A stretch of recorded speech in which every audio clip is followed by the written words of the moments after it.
Namaskar, Anuji. Namaste, Mahajanji. How are you? Good, good. Thank you.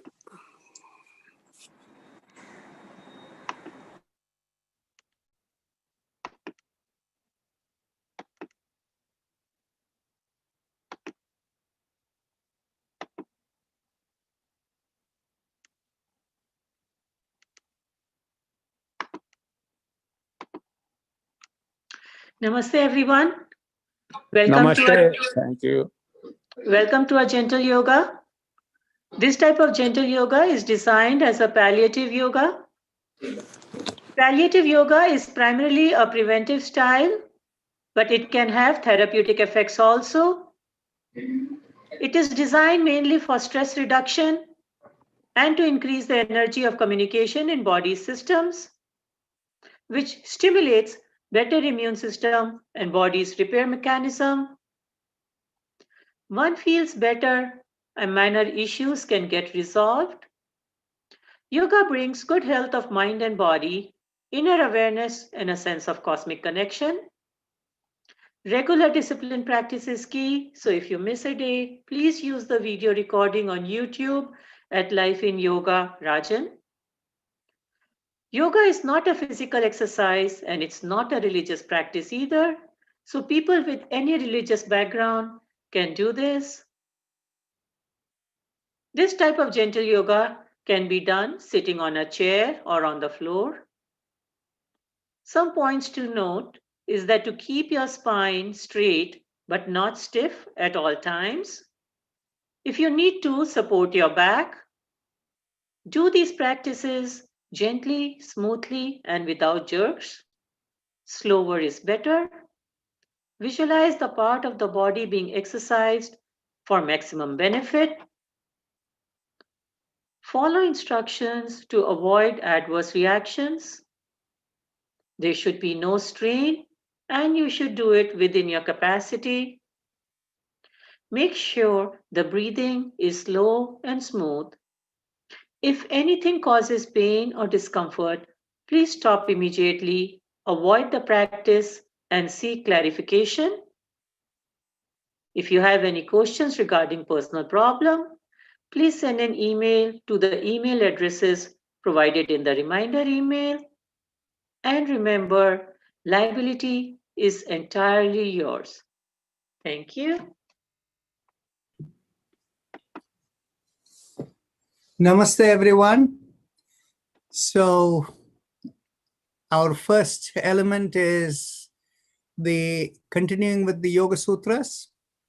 So I'll just, given that yesterday we were a little bit hurried towards the end, I'm going to pause a moment and ask if there are any questions, and if anybody wants to speak up, please unmute yourself and speak up.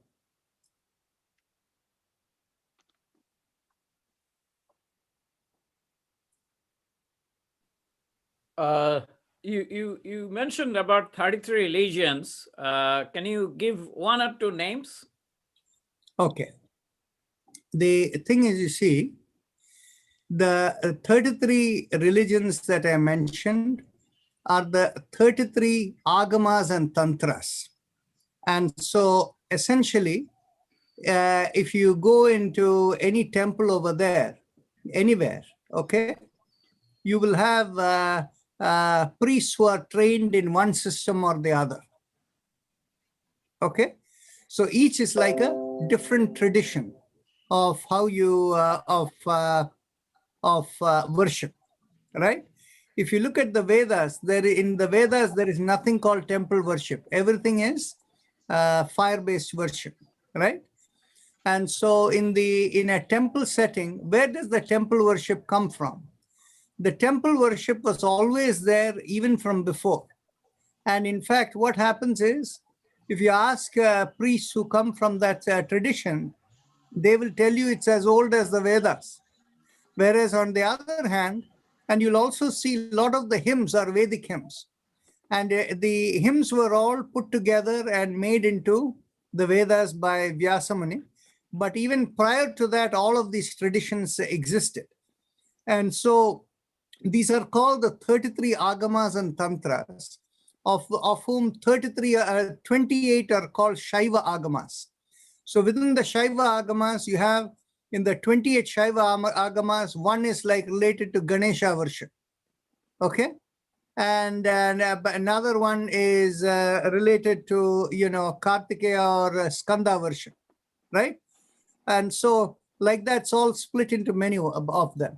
And even if you look at the puja paddhati, for instance, in the Ganesha worship, they will, you've probably seen that in Shiva worship, they will do Agnihotra Atmane, Angushta Bhyam Namaha, Darsha Purnamasa Atmane, Tarjani Bhyam Namaha, like that, you'll see how they are rubbing, right? The fingers in the body. And now when you do the Ganesha worship, they will do Om Gam Angushta Bhyam Namaha, Om Gim Tarjani Bhyam Namaha. They'll do entirely different things, okay? So there are commonalities and how they do various differences. And you come from Bengal. So in Bengal how the puja is done. Whereas if you go into a South Indian temple, or if you go to a temple in Kashmir or in Kathmandu, they will look yet different. But you will see more similarity with what you see in Bengal with Assam. So the thing is, you see, this is where the differences come, all the different traditions. So 28 Shaiva Agamas, and there are 3 Vaishnava Agamas and 2 Tantras. And the 2 Tantras are the Devi worships, one from Kerala and the other from Bengal and Assam. And the 3 Vaishnava Agamas, they are called Vaikhanasa, Pancharatra, and what else? One more. Somebody here? Vaishnava. And the 28 Shaiva Agamas are, of course, the whole big this thing. Okay. So any other start with the question? Om? Should we just start with the Om right now? And then you can keep taking questions? Okay. So let's take a deep breath in.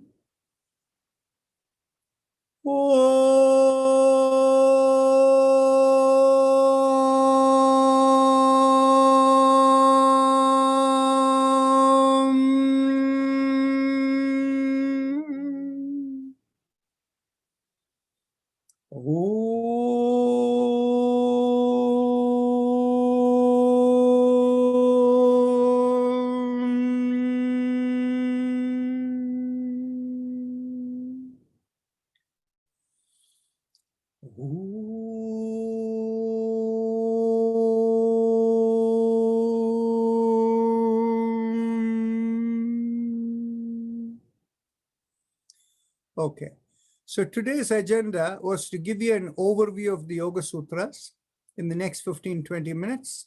So before I go into the overview of the Yoga Sutras, are there any other questions from yesterday with regard to the background?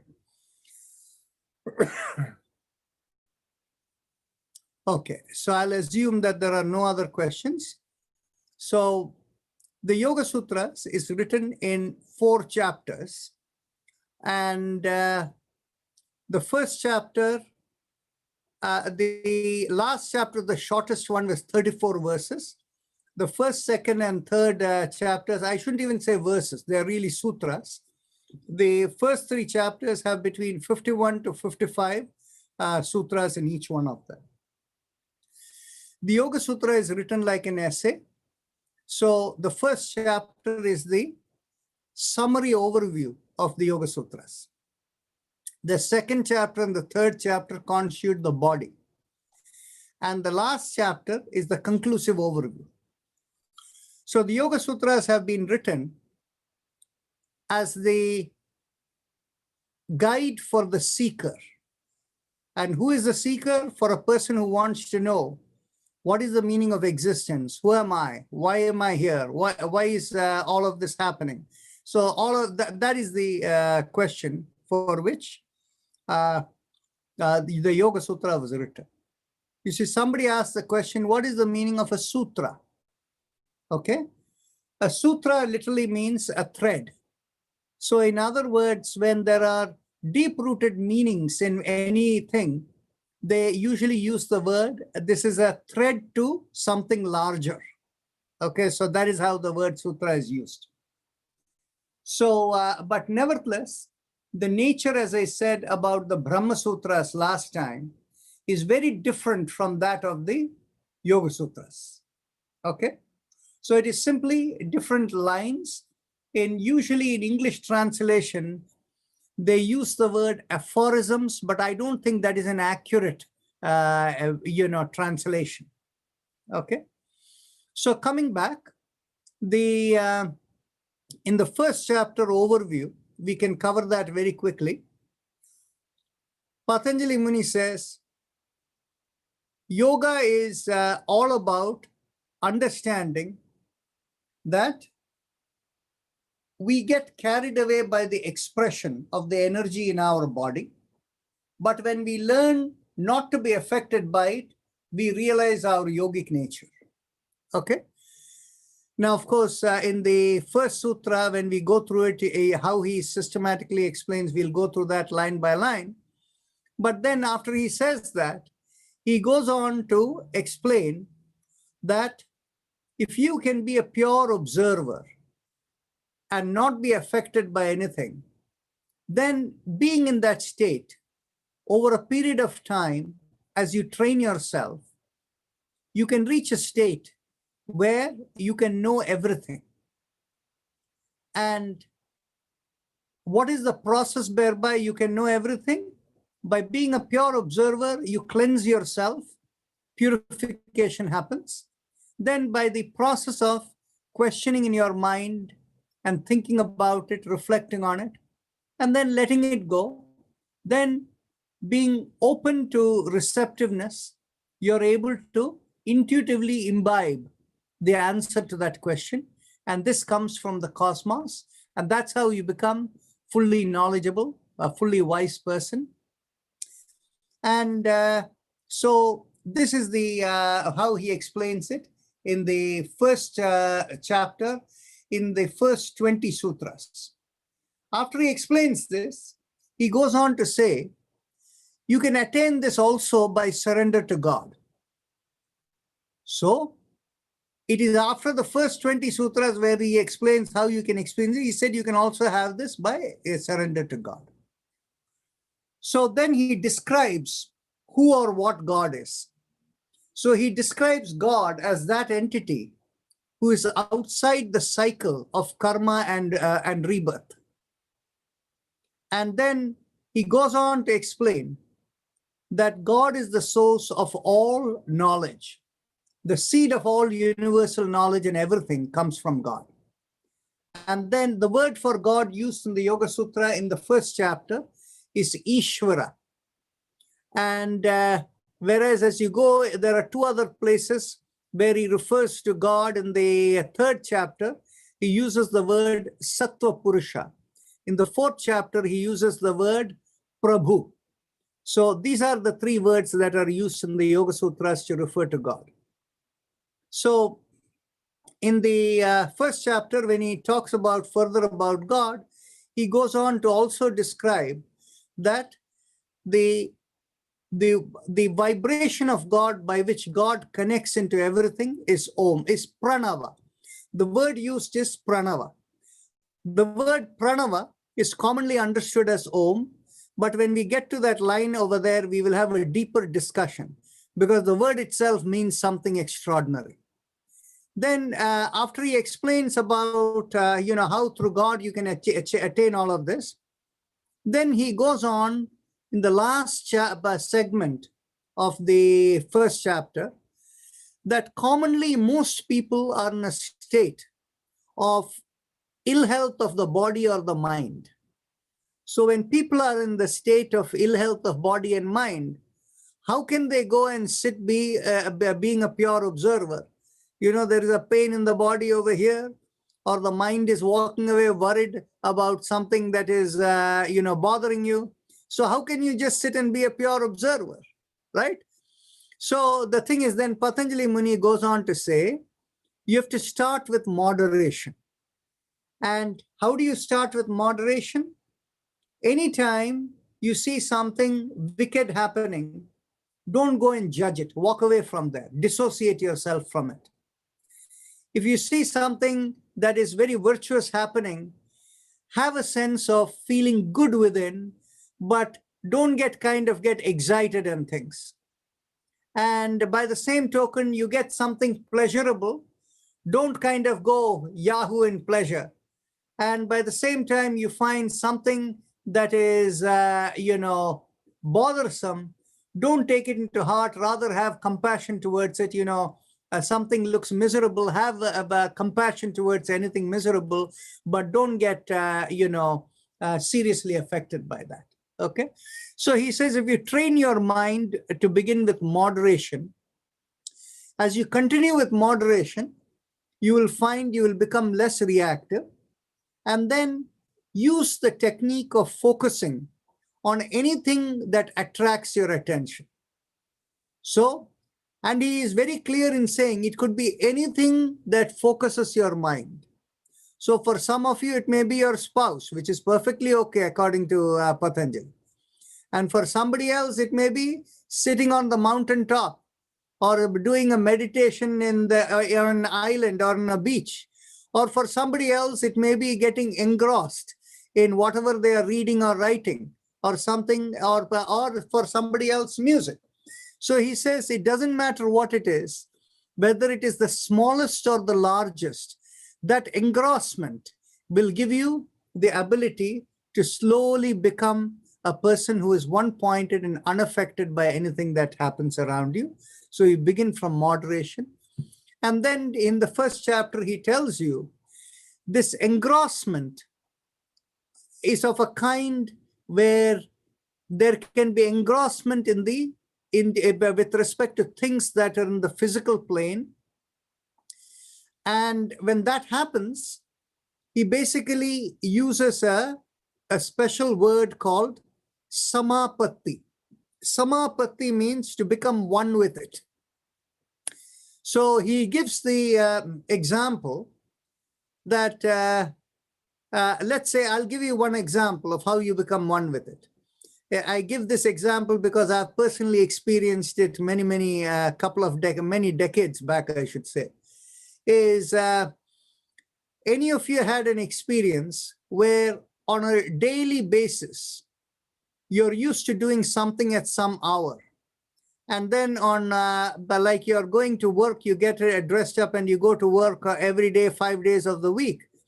And on the weekend, one particular weekend, while you didn't have to go to work, you had to do something else which required you to dress up and leave at home about the same time.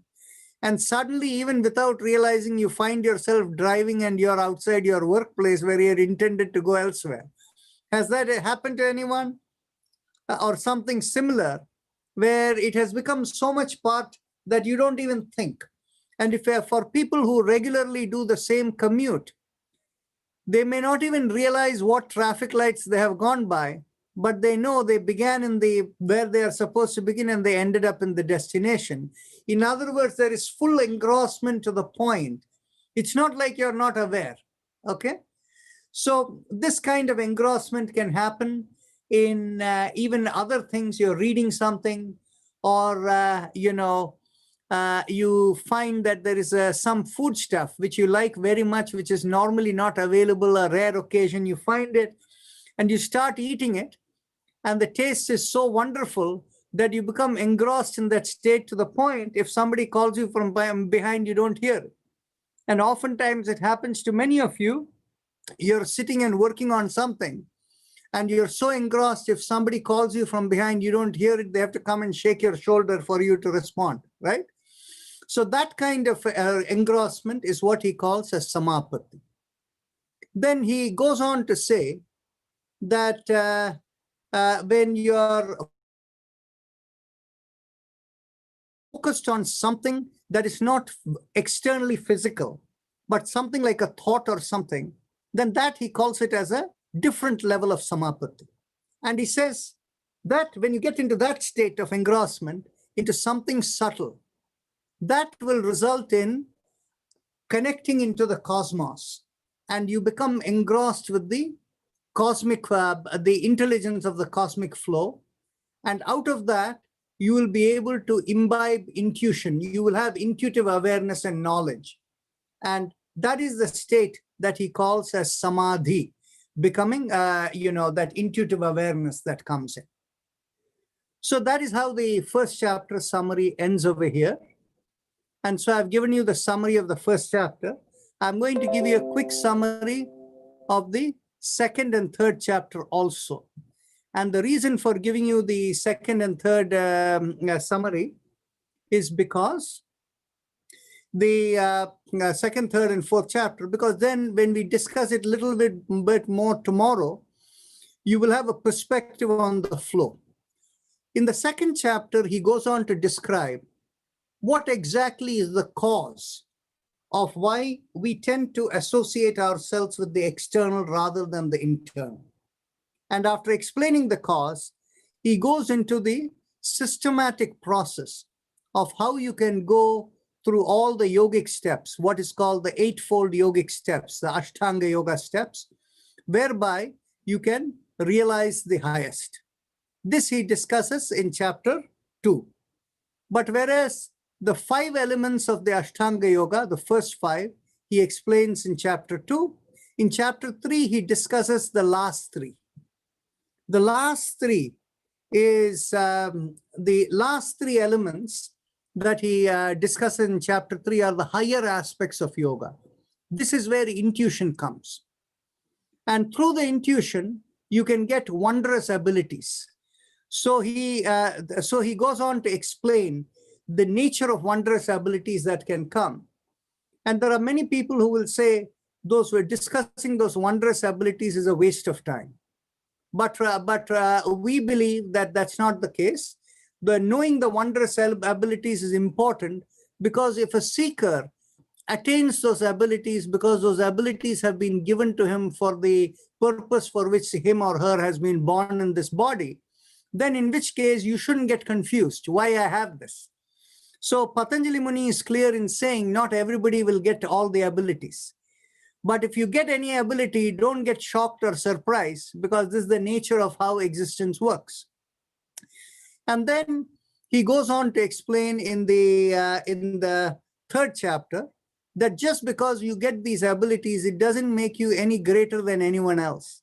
Those abilities have only come to you for you to work through this body as an instrument to fulfill the purpose for which you are born. So if you have these abilities, don't think you're any greater than anyone else. Okay.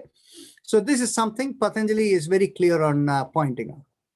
And then in the fourth chapter, he gives the conclusive overview of who is this one individual you in the context of all of existence. So how does existence function? And when you leave this body, what is the final state?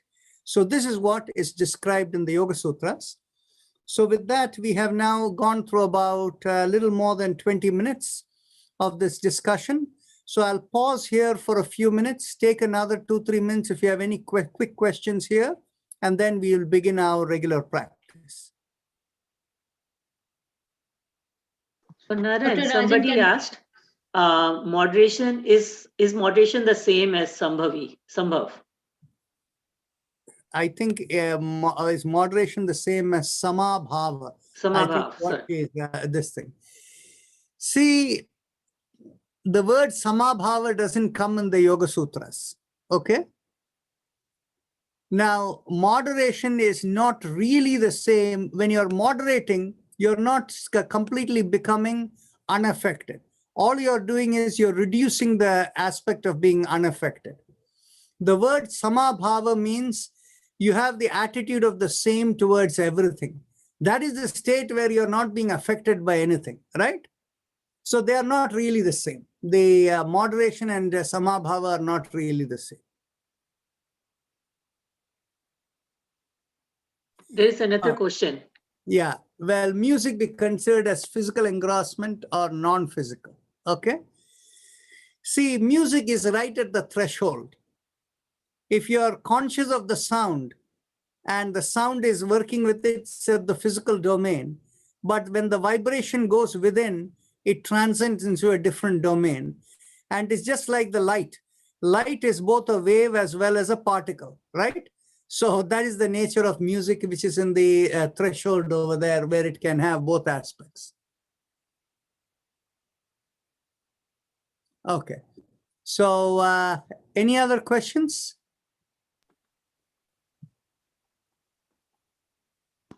Doctor, I wanted to ask you one quick question. Go ahead. When you talked about concentration, and maybe I'm getting the word wrong, samapati, is that what you said? When being engrossed. No, I use the word engrossment. I did not use the word concentration. Yeah, sorry, engrossment. So can we say that children are born with that kind of nature because they are, when the kids are really, really young, they're engrossed on one particular thing, right? So they have it in them. See, the thing is, you see, yes and no. In the sense, what happens is children's engrossment can be momentary. How long does a child play with the same toy? Now, I'm talking about really infant, like a newborn or a baby when the child is just born. And Does no, the when the child have child that? is just born, they are quite inert. Okay. Inert in the sense the senses are not fully developed. Okay. Okay. And in the same token, this could be a question again for children with sometimes special needs, especially children who are on the spectrum. Some of them are so engrossed only in one thing. I mean, they're so unaware of what's happening around them. They're so engrossed. Are you thinking of autistic kids? Yeah, yeah, you can say that. Do they have something in them that makes them that way? I'm not talking about the other neurological aspects here. I'm talking about this spiritual aspect. No, the thing is, you see, autistic kids are very sensitive to vibration. Okay. Okay. What happens is they are very, very sensitive to vibration. It's not like they're engrossed.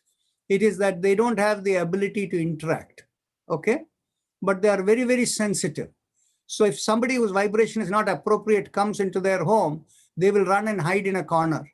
By the same token, if they find somebody whose vibration is suitable for them, they will be very happy and they'll come and hug that person.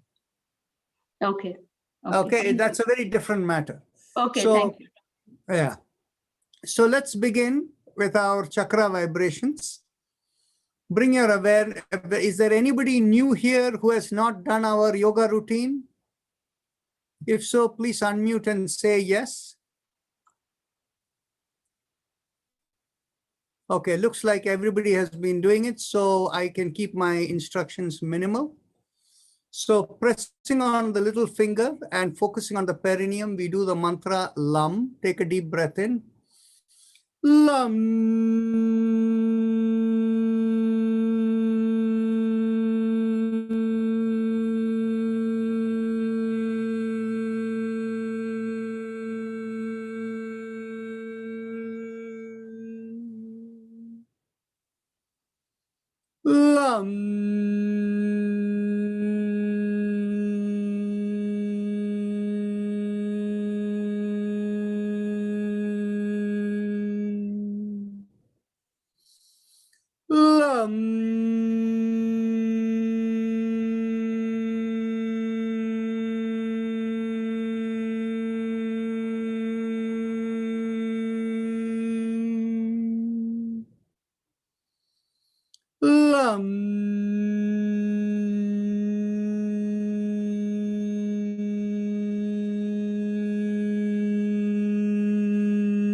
Release your fingers and continue.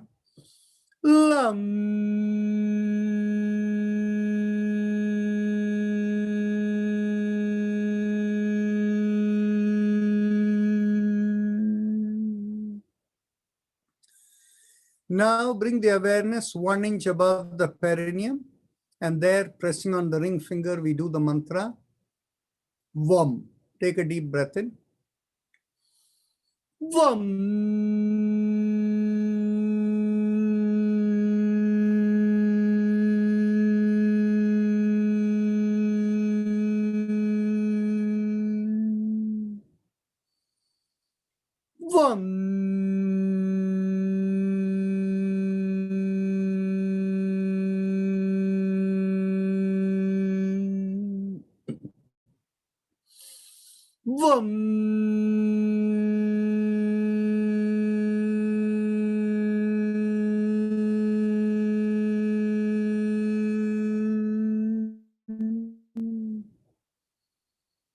Vam.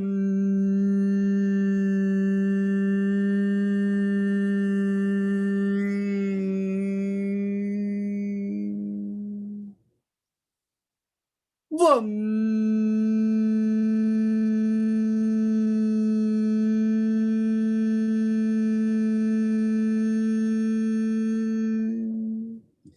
Release the fingers and continue. Vam.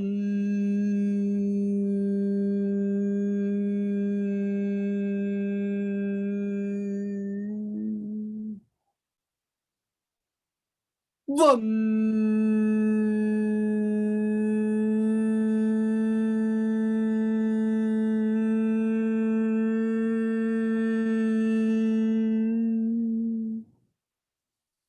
Now bring the awareness behind the navel, in the middle of the body, and here pressing at the index, middle finger with the thumb, we do the mantra Ram. Ram.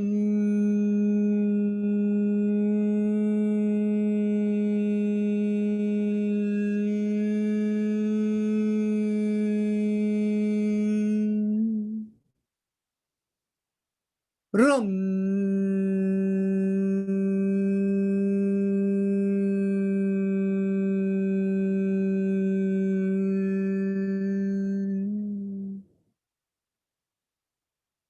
Ram.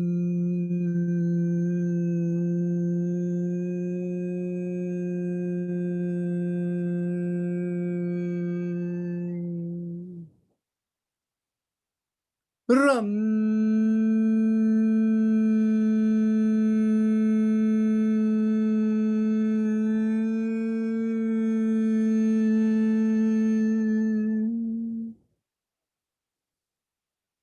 Ram.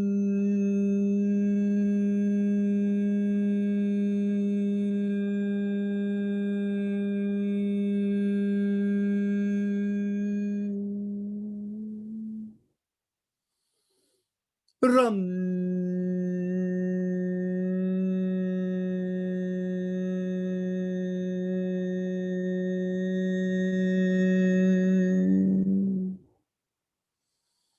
Ram. Ram.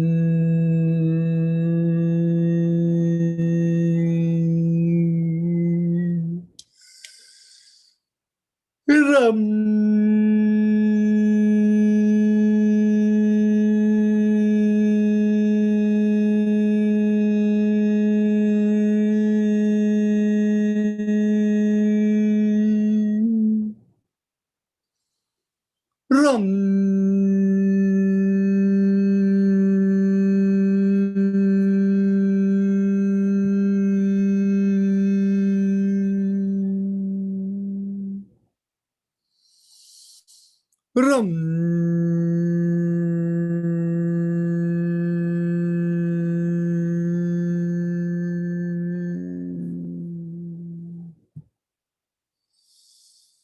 Ram. Ram.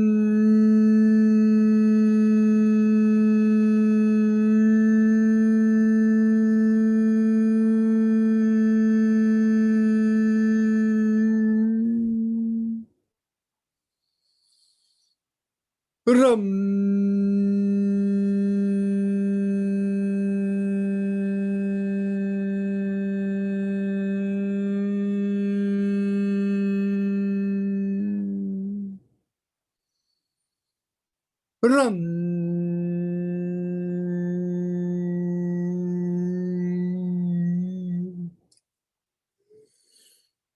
Ram.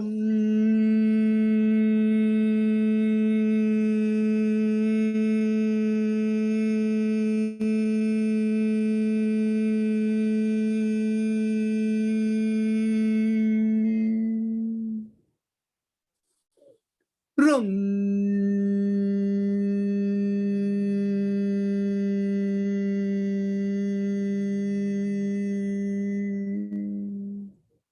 Release your fingers, continue. Ram.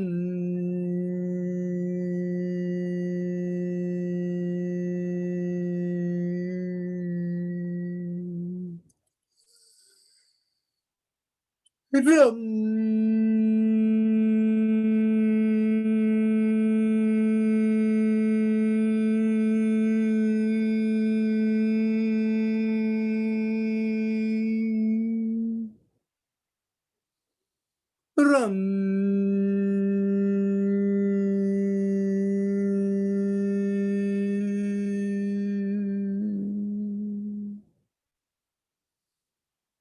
Ram.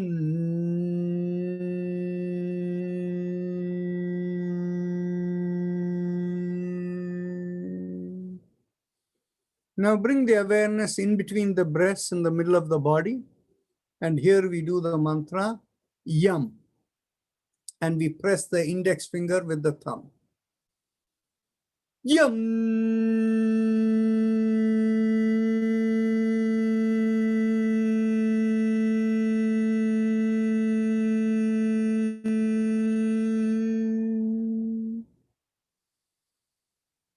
Yum.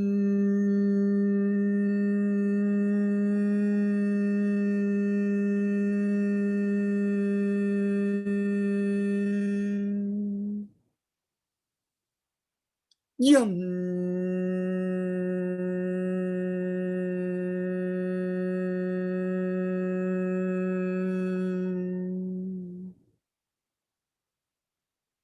Yum.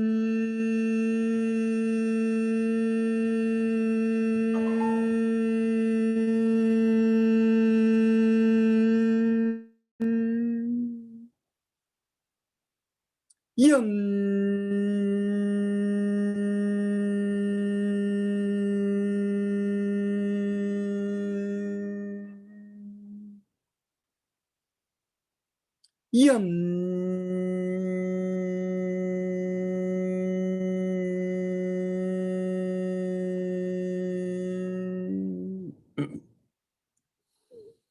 Yum.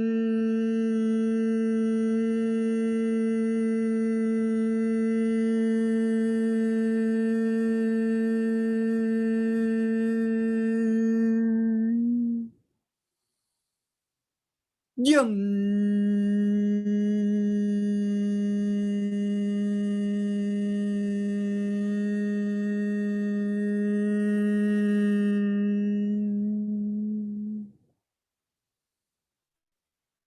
Yum.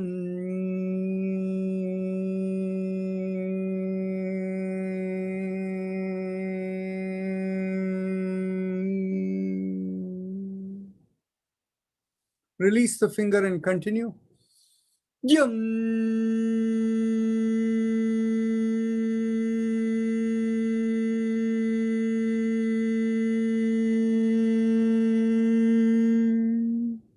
Last time. Yum.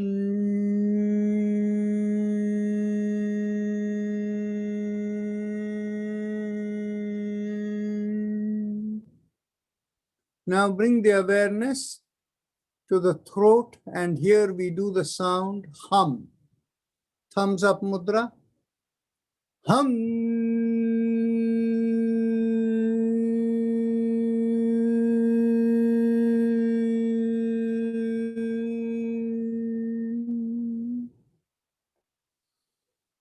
Hum.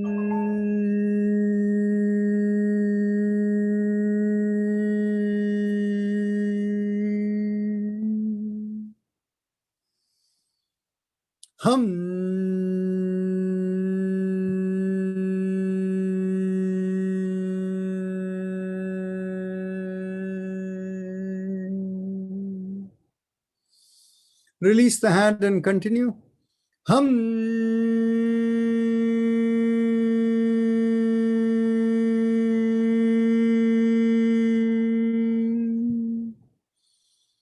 Hum.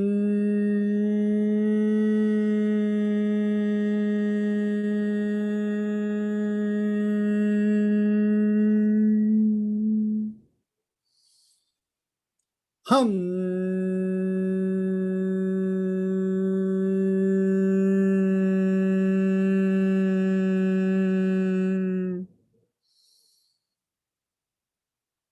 Last time. Hum.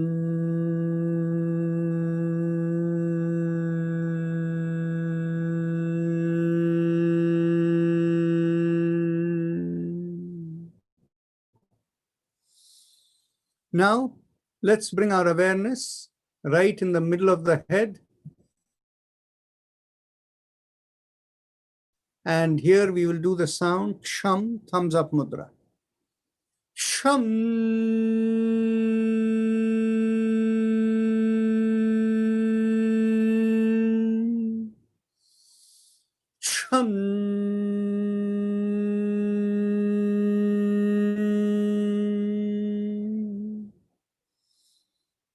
Chum.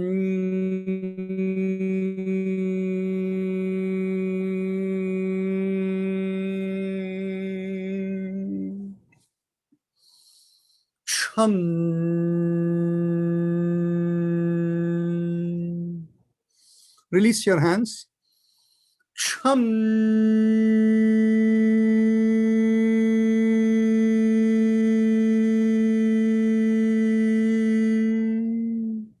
Last time. Chum.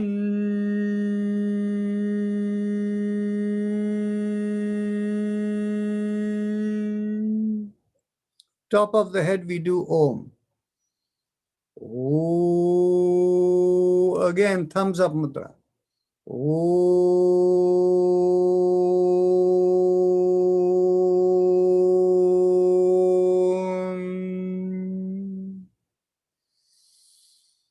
Om.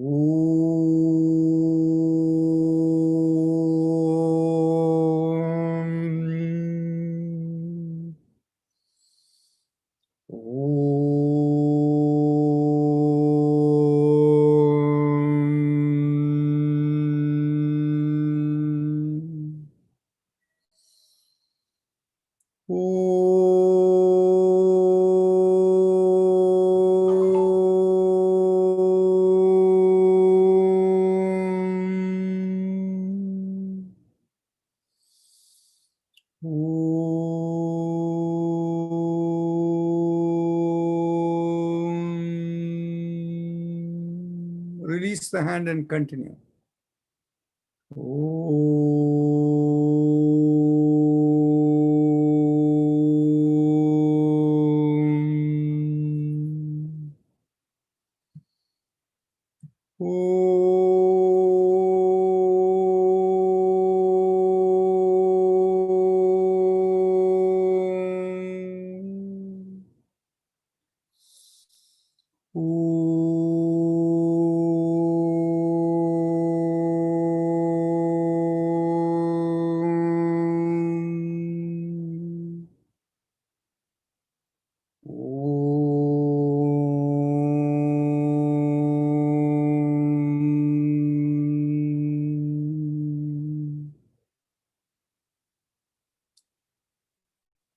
Now we go on to the happy face breathing, the Ujjayi Pranayama.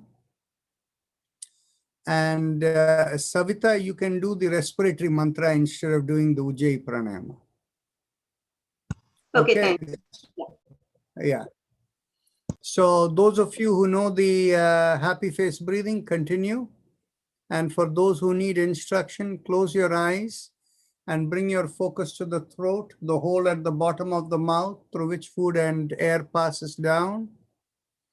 And focusing there, make a big smile as the cheeks come out. Feel like a stretch in the throat inside. The hole is stretched. Focusing on the stretch, inhale and exhale slowly and feel the breath rubbing along the stretch. It'll feel like a slight sucking sensation. Continue.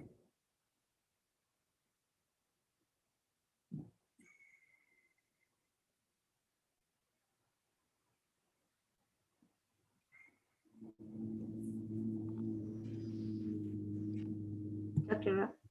Narayanan, can you tell me the mantra again? Haim Im Am. Thank you.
Okay, now we can do the respiratory mantra just for a minute, and then we can go on to the spinal alignment. So bring your awareness inside the sternum and feel the line going to the top of the head. And the mantra is Haim Em Am, 3 syllables, Haim Em Am. Continue.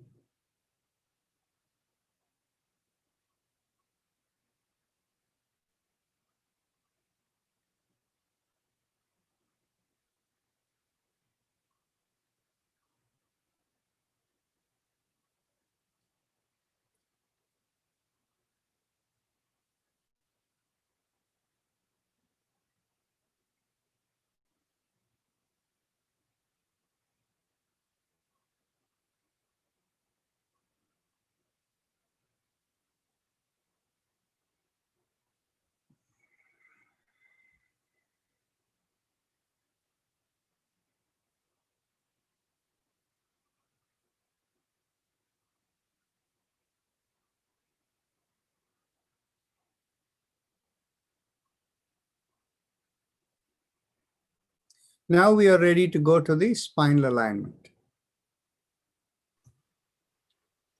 Take a deep breath in. As we exhale, gently bring the ear down to the shoulder. Inhale and come back. Exhale and bring the other ear down to the shoulder. Inhale and come back. Continue.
As you come back, exhale and look over one shoulder.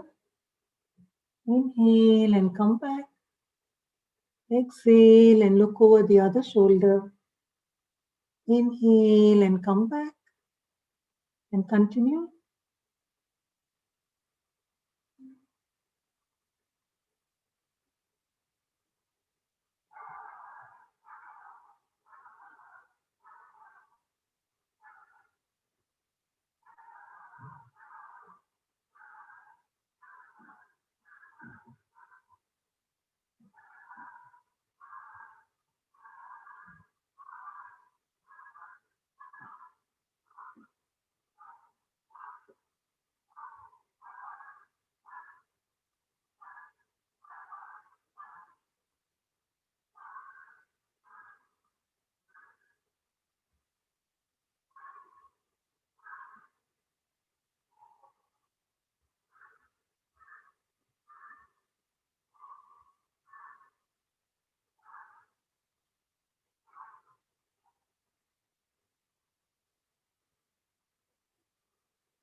As you come back, and with the next inhalation, take your head backwards.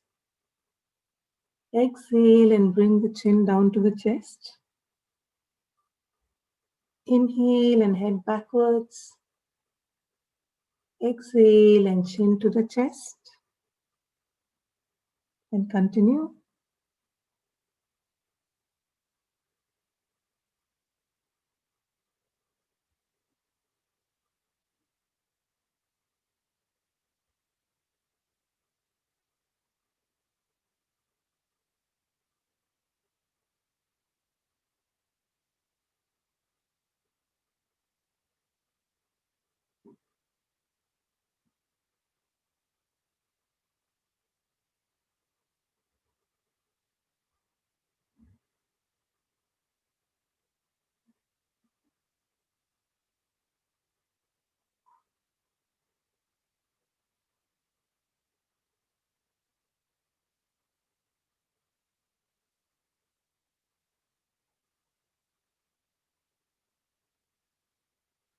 As you exhale and come back down, we'll do the 360-degree neck rotations. Inhale for half a circle and exhale the other half and continue in the same direction.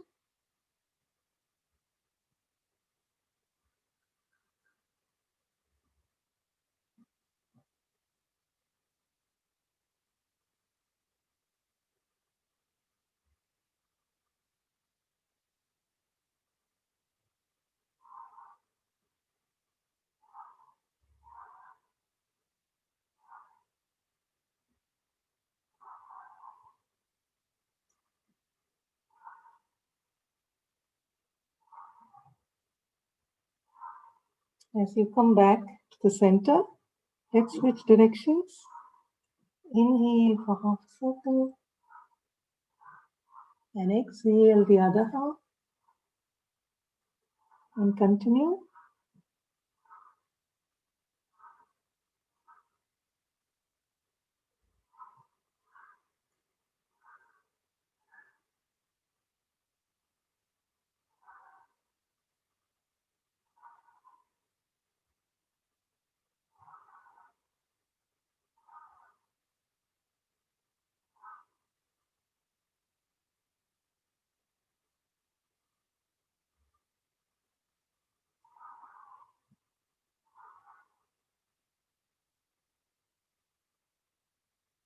Relax as you come back. We'll move to the shoulder exercise and alternate shoulders. Inhale and lift up one shoulder. Exhale, rotate and bring it back down. Inhale and lift up the other shoulder. Exhale, rotate and bring it back down. And continue.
Relax as you come back.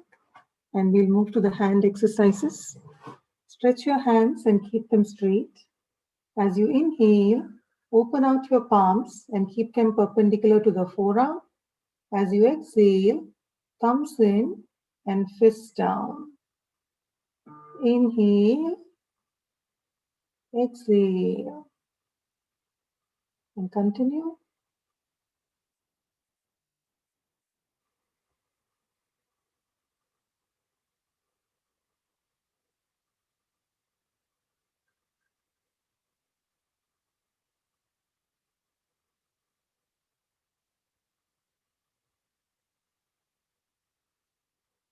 As we bring our hands down, we'll do the fist rotations. Inhale for half a circle and exhale the other half and continue.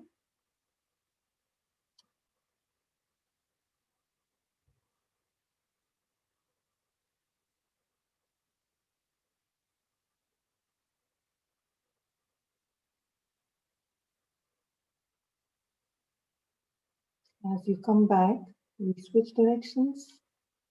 Inhale for half a circle and exhale the other half.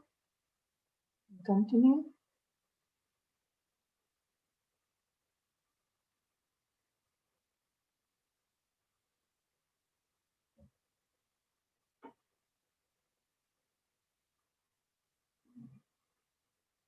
Relax as you come back. To the next exercise, let's bring our elbows in line with the shoulders. Let's open out our palms and move our wrists as we inhale and exhale. Inhale and exhale. And continue.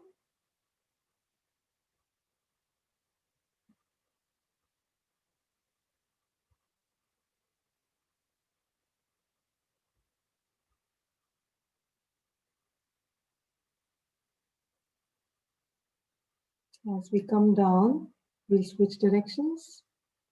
Inhale and exhale. Continue.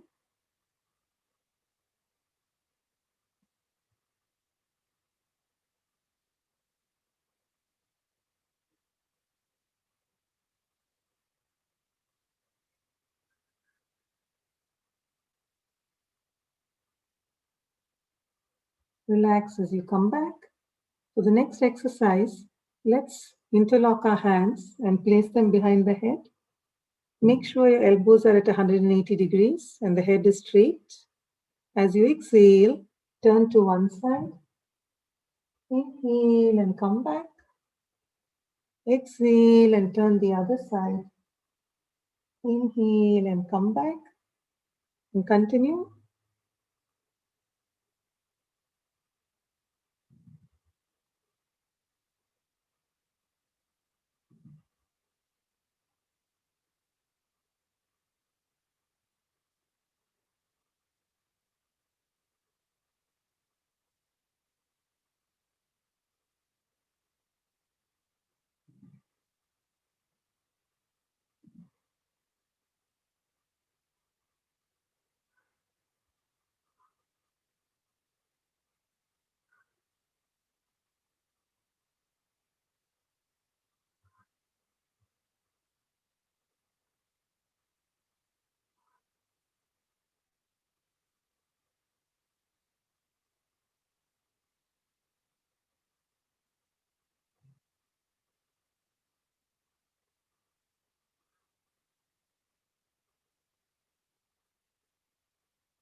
Relax as you come back.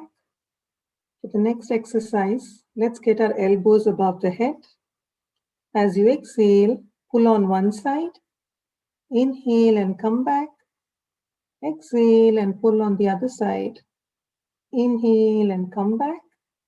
And continue.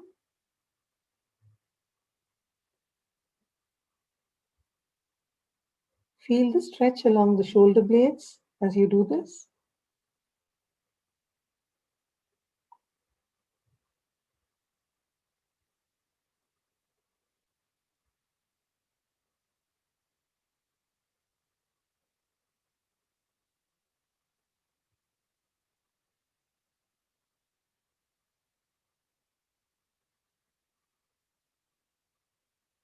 Relax as you come back.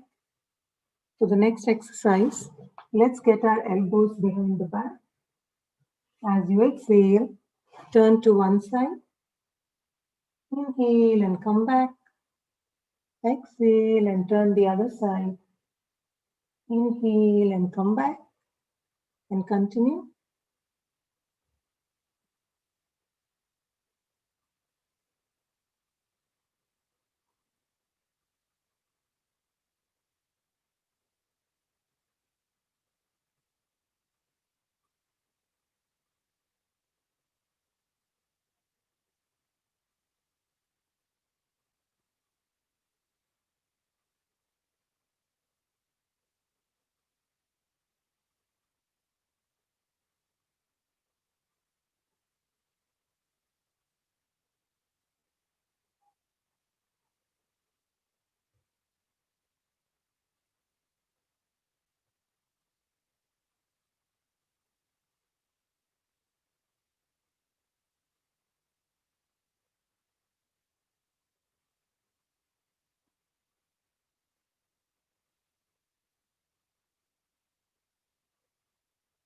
Relax as you come back. For the next exercise, let's place our hands on either side of the spine. As you inhale, push back on one side, making a backward arch. Exhale and come back. Inhale and push on the other side. Exhale and come back. And continue.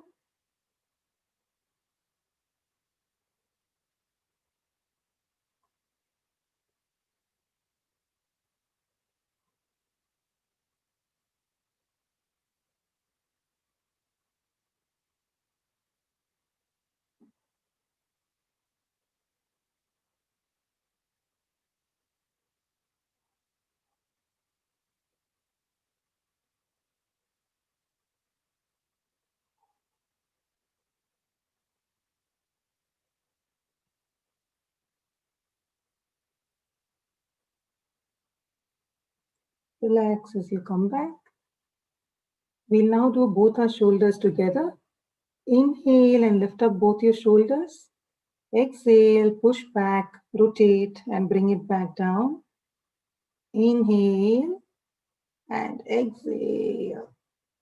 And continue.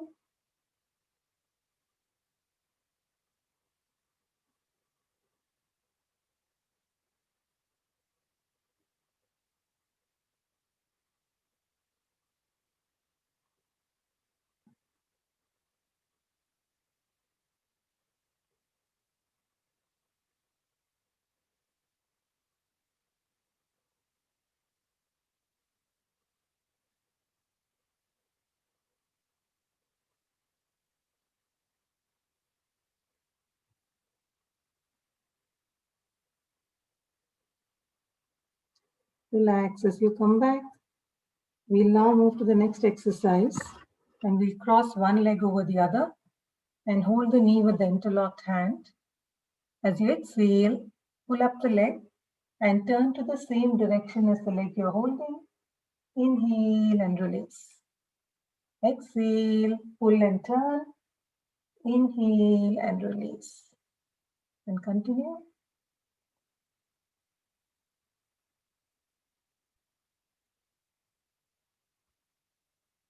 Feel the stretch along your thighs as you do this.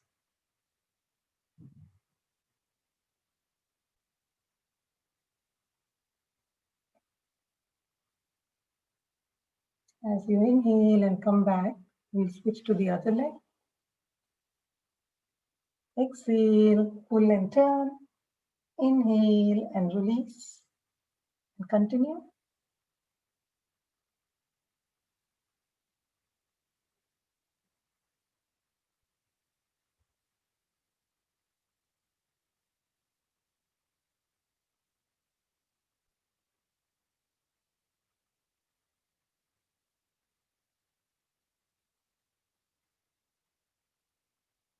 Relax as you come back. We'll now move to the cycling exercise and do 5 counts on each leg. Inhale and bring up the leg. Exhale and stretch it out in a cycling motion. 2, 3, 4, and 5. We switch to the other leg. 1,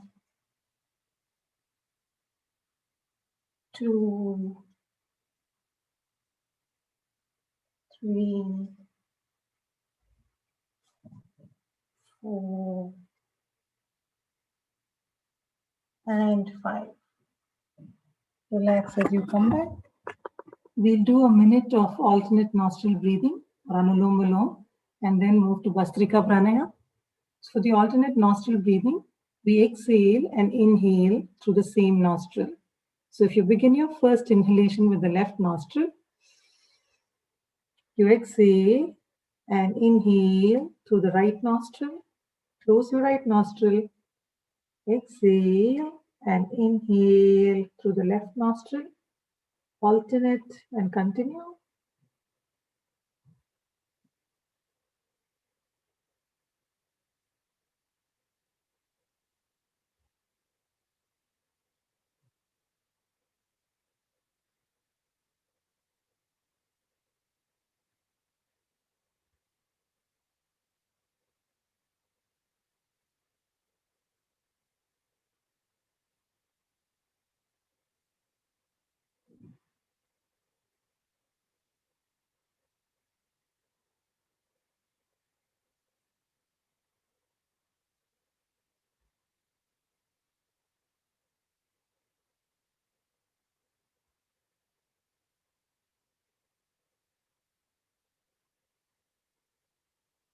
As you complete that breath, we'll move to Bastrika Panaya.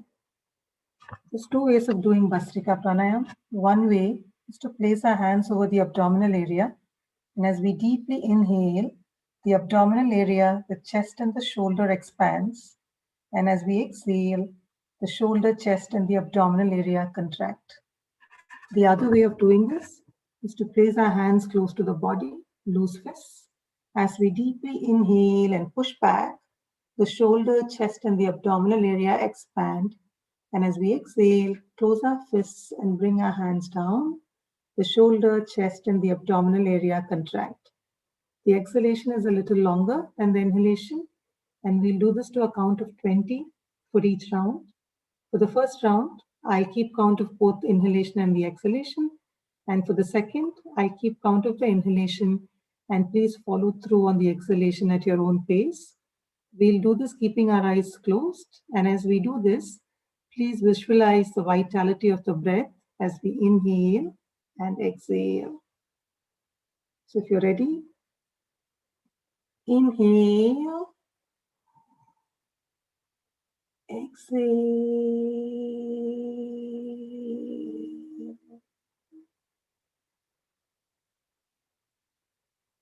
2, exhale.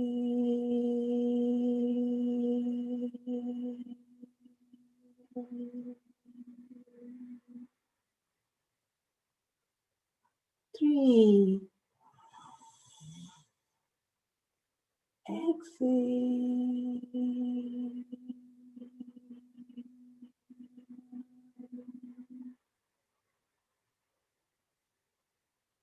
4, exhale.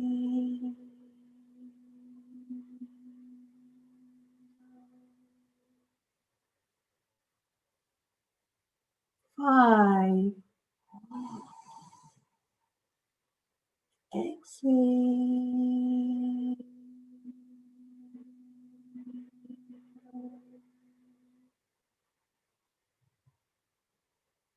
6,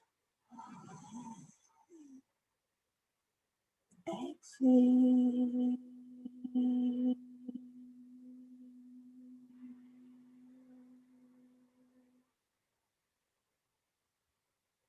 7, exhale.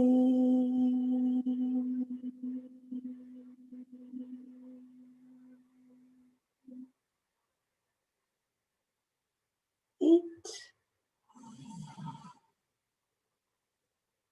exhale.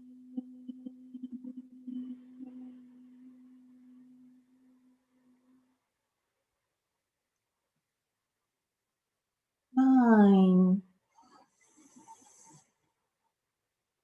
exhale.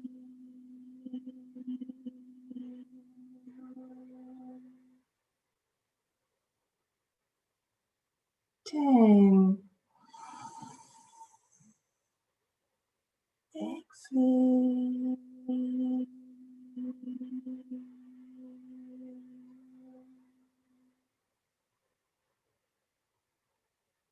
11,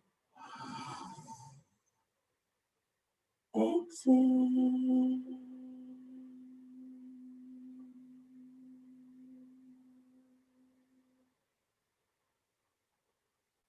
12,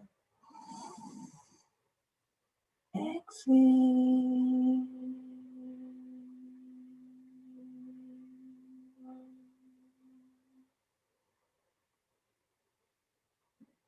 13,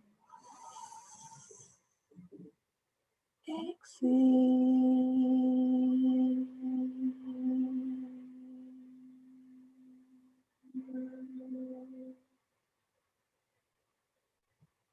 14,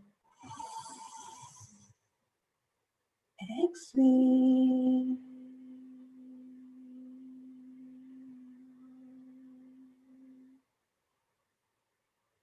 15, exhale.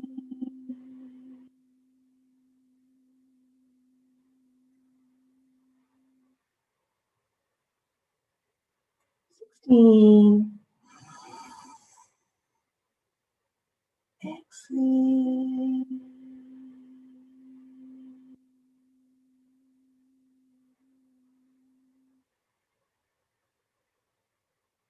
17, exhale.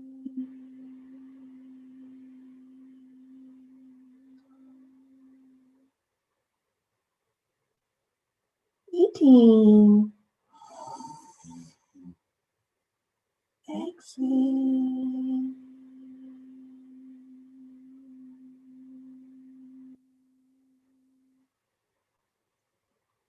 19. Exhale.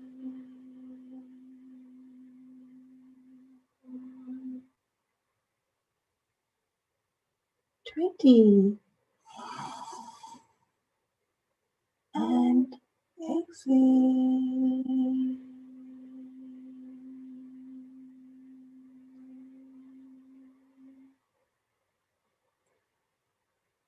Keep your eyes closed. Relax. Observe any sensations in the head and also as they dissipate.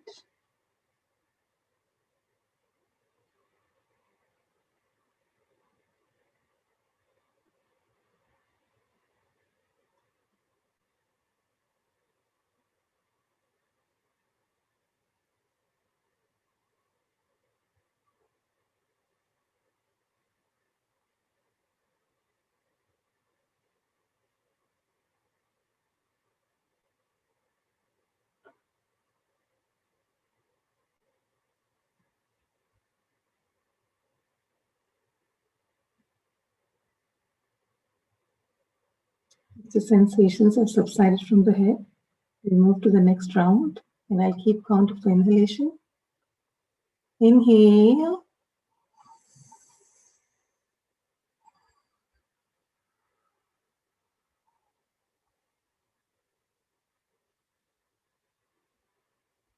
Two.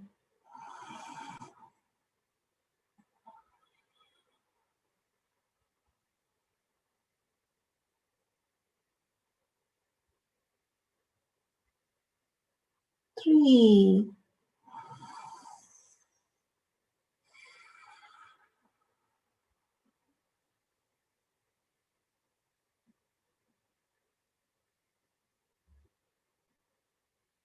Four.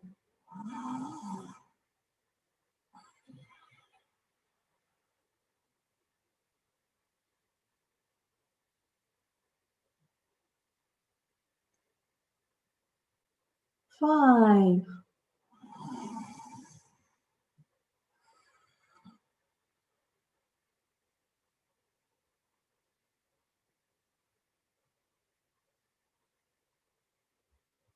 Six.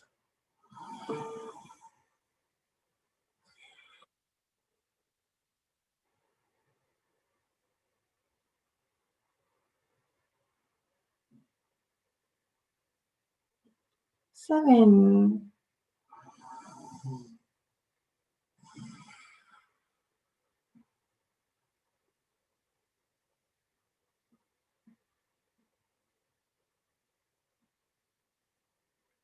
8.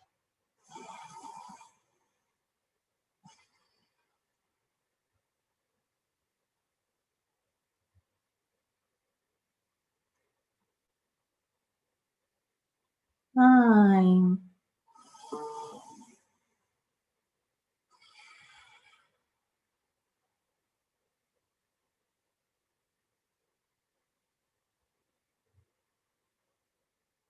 10.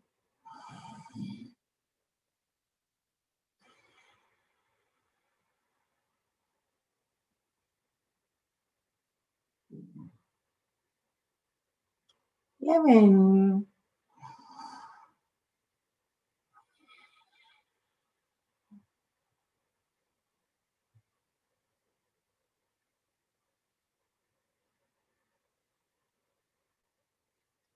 12.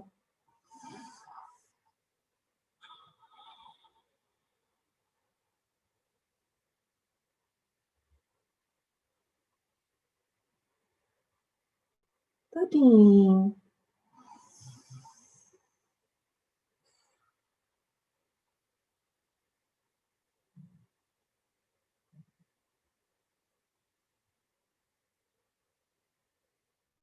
14.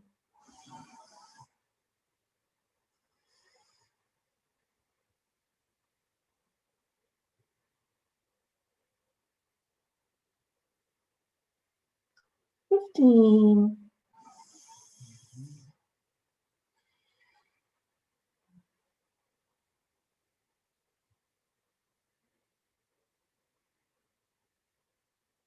16,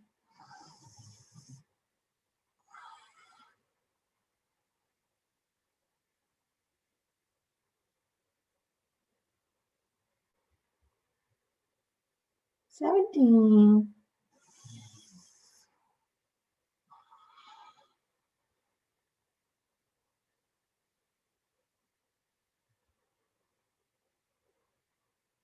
18,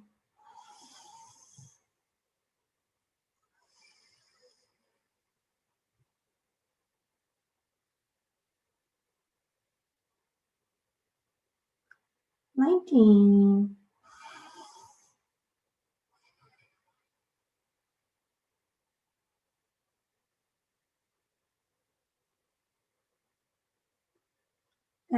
20.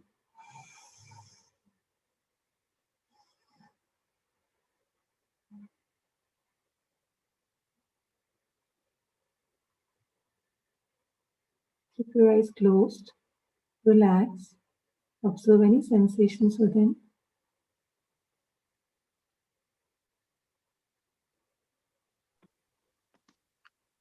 As your sensations dissipate, keeping your eyes closed, now we'll go into meditation. Become comfortable, support your back if you need to. Affirm to yourself, I give up all ideas and concepts, and I care about nothing. If you have a mantra, your personal mantra, you can chant that in your mind. Use whatever mudra you would that works for you. I will be playing Om, so people who don't have a personal mantra, you can concentrate on Om.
Keeping your eyes closed, affirm to yourself, may I be guided to fulfill the purpose for which I was born. With that, bring both the palms in front, about 6 inches in front of your face. As you open your eyes, look directly into the palm of your hands.